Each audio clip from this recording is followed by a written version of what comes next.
Menurut saya, apa yang disampaikan oleh Panji Pragiwaksono secara tata negara itu adalah sah dan legitimate karena itu dilakukan di ruang komersil yang ia ciptakan sendiri, baik di pagelaran offline mensrea ataupun di platform berbayar seperti Netflix. Yang dimana itu disebut sebagai ruang ekspresi artistik. Di titik ini, ketersinggungan itu sepenuhnya bergantung pada bagaimana audiens menanggapi pesan yang ia terima. Karena dalam demokrasi modern dan dalam tata negara, pejabat publik seperti wakil presiden itu adalah figur yang terbuka terhadap kritik dan menjadi pejabat publik itu memang harus siap diuji secara moral, intelektual, dan sosial. Serta saya juga percaya wakil presiden kita itu merupakan pribadi yang sangat bijak dan dewasa dalam menyikapi hal-hal receh seperti itu. Jadi, jika ada orang yang cuma nonton cuplikan mensrea, apalagi nontonnya di flash disk, kemudian tersinggung, lalu melaporkan Panji Pragiwaksono ke kepolisian dengan harapan untuk menangkap atau mendakwa beliau, saya pikir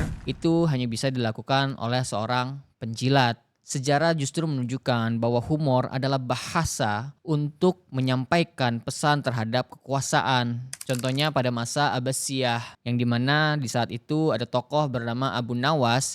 Ia sering sekali menggunakan satir dan humor untuk mengkritik pemerintah. Namun apa yang dilakukan oleh pemerintah pada saat itu?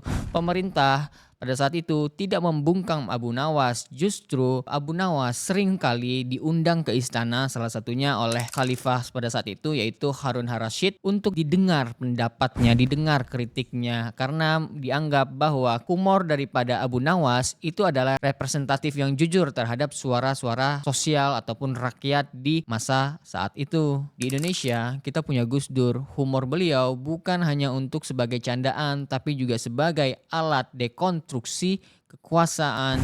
Lewat humor Gus Dur itu justru meruntuhkan jarak antara negara dengan rakyat dan sejarah membuktikan bahwa humor yang disampaikan Gus Dur justru tidak melemahkan negara melainkan menguatkan demokrasi. Jadi bagaimana menurut kamu?